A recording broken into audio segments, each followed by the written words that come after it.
I'm Led Sharp and welcome to 4-Color Alchemy issue 6. This issue I'm going to be talking about a topic, my particular favourite genre in comics, superheroes. Now, the reason I haven't talked about superheroes in the vlog so far is because I haven't wanted this show to turn into Superhero Watch. The medium is so closely associated with the genre of superheroes that it's really hard to avoid talking about them. But I also wanted to prove that the medium is about so much more than men in tights. Comics are like any medium. You can tell any kind of story in them, and there are as many genres in comics as there are in films or TV or novels. And like those other mediums, if you mention a specific genre, you will always associate it with a specific medium, despite the fact that that medium can handle anything. So if I say soap opera, you automatically think of television. If I say western, you automatically think of movies. If I say country music, your wife leaves you and your house burns down.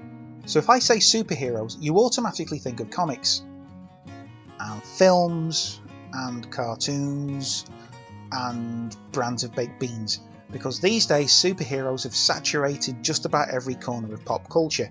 And it's because of that that I thought, I'm going to bite the bullet and talk about superheroes in this issue, because they are now quite prevalent in contemporary culture, at least for now.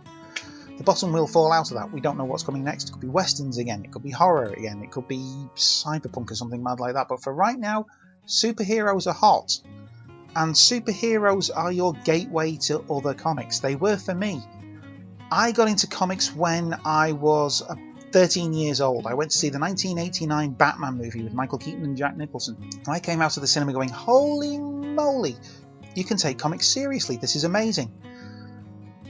And I went out and I bought absolutely everything with a bat symbol on it. From there I bought other characters that looked cool, like Spawn, Grendel, and I had a thing for the dark, loner characters because I was an angsty little geeky teenager.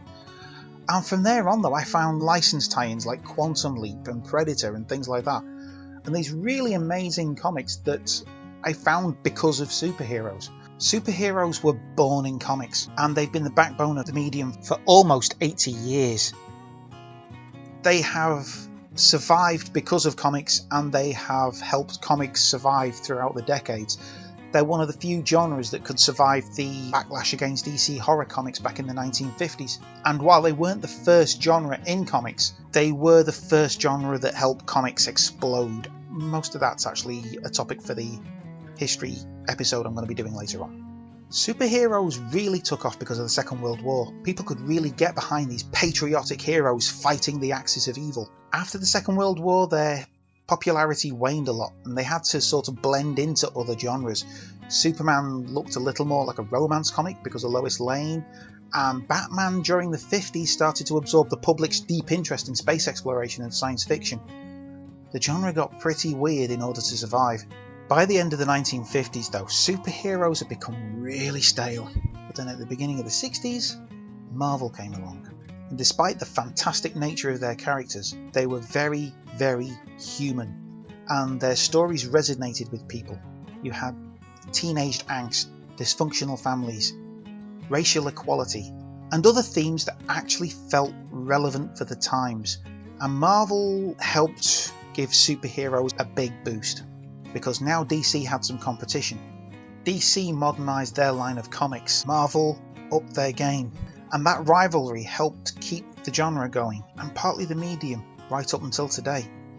Comic books by the end of the 60s were only available on newsstands and in drugstores, until 1968 when Gary Arlington opened the first true comic book shop in San Francisco. Fans of superheroes could then go to his shop and get their latest books and be exposed to the other genres that were actually available at the time. And thus, comics started to expand. Comic shops began to appear everywhere. Comic conventions started to happen. Comic fairs started to happen. And the availability of comics, at least to the fandom, exploded. It was superheroes that got people into comics, and it was superheroes that kept people going to comics until they found other genres.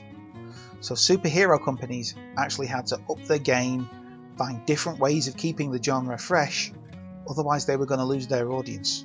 Up until the mid-90s, with the exception of a few small press publishers, DC and Marvel were really the only two companies producing superhero comics, until Image came along with its own line. Over the years, though, Image have diversified to the point where superheroes only take up a very small percentage of their output. Other companies such as Valiant, though, have also taken up the idea of a superhero line with quite a lot of success both critically and financially. So superheroes as a genre are still going strong, even if the model that they're working under isn't. But that, again, is a topic for another issue. It's interesting to note that superheroes are really only popular in English-speaking countries. Over in Europe, specifically Italy, they prefer Western comics. In Japan, you can get absolutely any kind of manga, that's Japanese for comic, that you like, from obscure horror to crazy romance. There's all sorts over there. Again, this is a topic I'll be covering in another issue. Superheroes as a genre has matured and grown up over the years quite a lot. The market and the way it's produced, not so much.